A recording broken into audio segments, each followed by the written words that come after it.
আমরা বসবাস করি এমন একটা দেশে যার নাম হচ্ছে বাংলাদেশ, সবাই জানি নাকি? আচ্ছা, তারপরে বললাম এখন বাংলাদেশের মধ্যে দেশটার কোনো সমস্যা না, দেশের নামটারও কোনো সমস্যা না, সমস্যাটা হচ্ছে আমাদের জাতির, আমাদের মাথাতে, আমাদের মগজে, আমাদের চিন্তা ভাবনার সমস্যা। এখন কি সমস্যা একটু বলি, ভিডিওটা একটু বড় হবে, যদি একটু সময় নিয়ে দেখেন তাহলে ভালো, আর না দেখলে এটা আপনার ইচ্ছা, আপনি স্কিপ করতে পারেন। তো যাই হোক, কথা হচ্ছে এটাই যে আমরা 2 দিন যাবত নিউজ দেখতেছি যে আমাদের বাংলাদেশে হচ্ছে তেল, অকটেন আর হচ্ছে ডিজেল, এটা মজুদ আছে 28 দিন পর্যন্ত আমরা চলতে পারবো নাকি।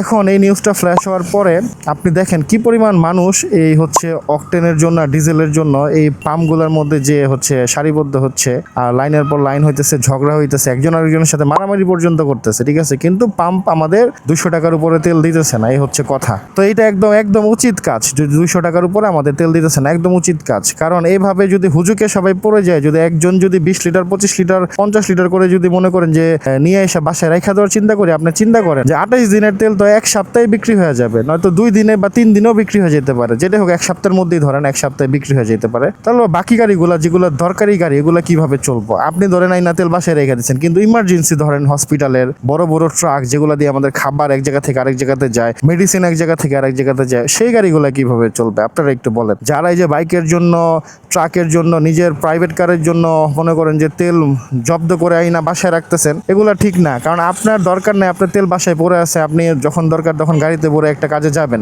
ঠিক আছে, বা আপনি অটো দিয়েও যাইতে পারেন, বা আপনি অন্য একটা বাহনে সুন্দরভাবে যাইতে পারেন। কিন্তু যেটা হচ্ছে দরকার বাংলাদেশে, যদি আসলে এরকম হয়, ধরেন যে খাদ্যপণ্যর যে বড় ট্রাক আছে সেগুলো আমাদের ঢাকায় আসতে পারতেছে না তেলের সংকটের কারণে, কারণ আপনারা ডিজেল আর তেল বাসায় নিয়ে ভরে রাখছেন, হসপিটাল অ্যাম্বুলেন্সগুলো পৌঁছাইতে পারতেছে না, তারপর মেডিসিনের গাড়িগুলো জায়গা মতো যেতে পারতেছে না, তখন দেশটার অবস্থাটা কি হবে? তখন আপনারা আর আমার বাচ্চাই মারা যাবে, আমরাই মারা যাবো। সেই কাজটা করবেন না, এই হুজুকে কখনোই পড়বেন না, সময় নেবেন, সলিউশন একটা আসবে। তেল নাই মানে আসবে না এরকম কোনো কথা না। আমরা আরব থেকে না আনি, আমরা আমাদের পার্শ্ববর্তী দেশ ইন্ডিয়া থেকেও আনা যায়, মালয়েশিয়া থেকে আনা যায়, অনেক দেশ থেকে আনা যায়, একটা না একটা ব্যবস্থা হবে, ঠিক আছে, একটা না একটা ব্যবস্থা সরকার করেই ফেলবে, কারণ দেশ তো রানিং রাখতে হবে, তাই না? আরেকটা কথা, আপনি চিন্তা করেন যে দেশের যে অবস্থা, এই তেলটাকে দিয়ে আপনি একটু চিন্তা করেন। আমরা একটা কাহিনী দেখছি যে মাইলস্টোন স্কুলে যখন একটা প্লেন দুর্ঘটনা হয়েছিল, অধিকাংশ বাচ্চা মারা গেছিল, ঠিক আছে, আগুনে পুড়ে, তখন ওই জায়গাতে একটা পানির বোতল 200 টাকা পর্যন্ত চাওয়া হয়েছে। একটু চিন্তা করেন, এটার নাম হচ্ছে বাংলাদেশ। এখন আজকে আপনি একটা কথা চিন্তা করেন, ডিজেল আর অকটেন বাংলাদেশে মজুদ কম থাকার কারণে কিছু জায়গাতে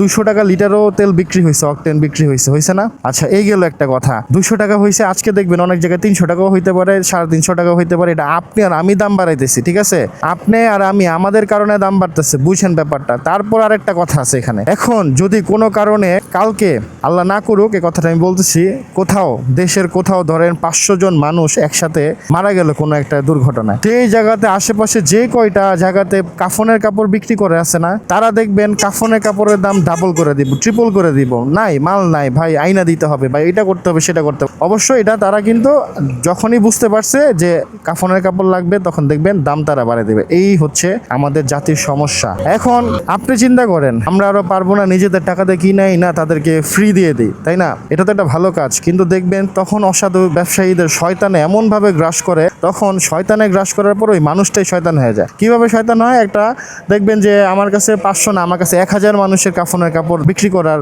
মজুদ আছে, ঠিক আছে, তারপরও আমি বলবো যে সংকট নাই, তখন দেখবেন 3 গুণ 4 গুণ দামে বেশি বিক্রি হবে তখন, আর মানুষও কিনবে, কিছু করার নাই। আর বাংলাদেশ এইটাই চায়, বাংলাদেশের জনগণ এইটাই চায়, কখন বাজারে একটা ক্রাইসিস সৃষ্টি হবে আর কখন আমি ব্যবসাটা করতে পারবো। এইভাবে আমাদের অধঃপতন হচ্ছে, আর কিছুই না।